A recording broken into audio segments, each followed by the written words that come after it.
Hey, what's up guys? It's Clint Coons here, and in this video, we're going to talk about how to structure your hard money lending business. Okay, let's get started.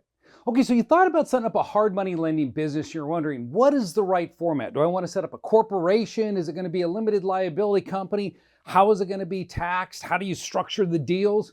Well, what I want to do for you is answer those questions and put it down on the board here so you see exactly what you need to do in order to go out there and start lending money. Because let's face it, in this environment right now, hard money lending is where it's going to be at for you real estate investors, because you know a lot of people are going to be struggling trying to obtain traditional financing. So you can step in and help put some of those deals together and make a little money in the process through those interest payments.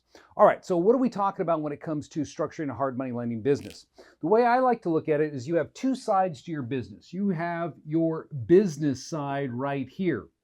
So this entity is the one that's going to be interacting with your borrowers, people that are wanting you loan on their properties out there.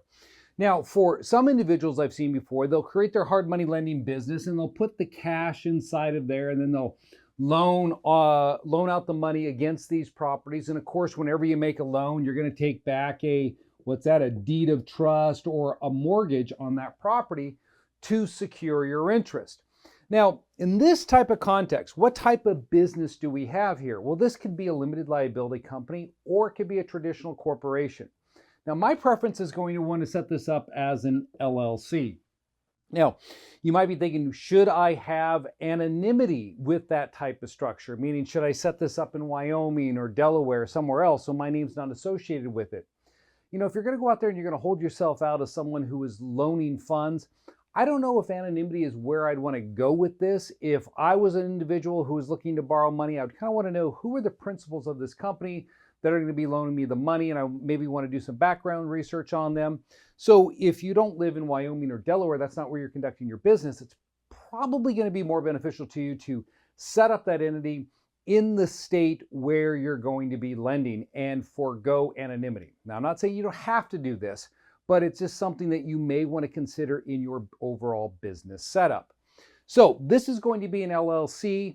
It could, as I say, it could be an Inc. I'd go with an LLC. Now, the thing about a limited liability company, it's a hybrid entity, so you get to choose how you want it to be taxed. Now, if you're engaging in hard money lending and you're going to make a business out of it, this is how you want to start generating your revenue, then I would suggest that you consider having this entity treated as either an S Corp or a C Corp for federal tax purposes. And the reason why I want to go down that road is that if I was to choose partnership, let's say I had another individual, a spouse that was working with me on this business, or disregarded tax status, well, then everything I earn is going to be self-employment income. And so if I want to have control over my taxes from my hard money lending business, you know, the points you're going to be making on your loans, plus the interest payments that are coming in, I would suggest that you treat it as either an S Corp or a C Corp for federal tax purposes. Now, how do you determine which way to go? I get that question a lot. And that's something that we would need to analyze. And that's why I would suggest that you look in the show notes. You can sign up for a strategy session with someone at my firm who can then look at your individual tax situation and help guide you through whether or not this should be an S or a C corporation when it comes to structuring that business. And because it's an active business, don't forget that with the income you generate from this activity, you can even put off the side of here, maybe you're going to set up a solo 401k plan. And this is something I tell people a lot of times when they're lending. Don't forget about this option over here. This is going to allow you then to move money out of a taxable environment into a tax deferred, or if you go with the Roth, it's going to be a tax-free environment. So this is a strategy that you would look at implementing when this entity is up off the ground, it's running, and it's generating income. So you got this company here that you've set up. It's engaging in the hard money lending. It's out there holding itself out that you'll loan on, you know, first deeds of trust against property, hopefully not second deeds of trust. But the issue comes up then, how about the funds? Do I have the funds in here in this business? I would recommend you do not put your money inside of that corporation. Now you might be wondering, well, then how do I finance my deals if I don't have the money inside that corporation? Well, this is where we're going to come back and look at Wyoming and Delaware. I'm going to recommend you create a Wyoming LLC right down here, and this one could be a disregarded LLC or a partnership, And here's where your cash is going to sit, right down in this environment right here. This is where you're going to put your money. Now, in order to make this work, how do we get cash from here to this individual here? What I'm going to do is I'm going to take this entity, this Wyoming LLC, and I'm going to enter into another loan agreement so that I'm going to actually loan myself the money that I'm going to loan out to other individuals. Now, if you're sitting back and you're scratching your head and you're thinking, Clint, why the heck would I want to go through those steps when I could just put the money into the initial entity itself and loan from there? Well, what is my channel about? Asset protection. So if you want to protect your cash, then I would suggest you loan the money to your company, because here's the thing.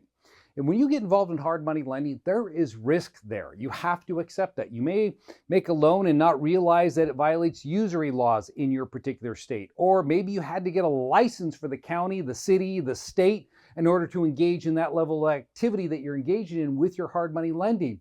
And then they come after you and they want to fine, they want to go after your business, or the individual you loan money to is now suing you to get back all of the payments plus penalties and interest because it was a usury loan. Well, in that case, who are they suing? They're suing the lender. And if this company here is the lender, not to mention, whether or not you're using a licensed mortgage originator and things like that, that brings a whole other context to this deal. So what does this mean? High liability right here for this company. There's a strong likelihood at some point in time you could be sued. So if they sued your company and all of its assets are going to consist of cash, right, that you have to loan out, plus first deeds of trust, promissory notes that are held by that corporation, well, a creditor could swoop in and take those. So here's what I want to do. I want to ensure that anything this corporation is lending out is not coming from its own finances, that it's going out there, it's borrowing from someone else who is going to encumber all of the assets, just like your business would do. If somebody came and they said, hey, I want to borrow $80,000 to buy this property, you're going to tell them, I need collateral in order to loan you the money. Well, hell, I'm going to want collateral in order to loan the money to this corporation. So this is what we do. We loan the money to the corporation. So here's a loan agreement right here. Now, with that loan agreement, I need collateral. What is the collateral this corporation is going to give me? It's going to give me a UCC-1 financing statement, which basically allows me to file this against my own company, which states that this company, all of its accounts receivables, deeds of trust, promissory notes, everything that it has, cash on hand, all right, up to the amount of what I've loaned is secured by my limited liability company. You see how great this is now? So you can go out there and loan money out of this hard money lending business, but the capital that you are putting at risk isn't being put at risk for external creditors who may come back against you, because the first person who's always going to get paid is the lender. That's why you're in this business. Who is the lender here with your company? That's your Wyoming LLC. That is you. So I highly recommend, if you want to get involved in hard money lending, maybe you're already in a hard money lending scenario and you're operating through one entity, rethink your strategy here. Get your cash, protect it down here in a Wyoming limited liability company, loan it back to your hard money lending business entity, file that UCC-1, and then give yourself a little extra comfort knowing you've done pretty much everything you can to protect your business from external threats.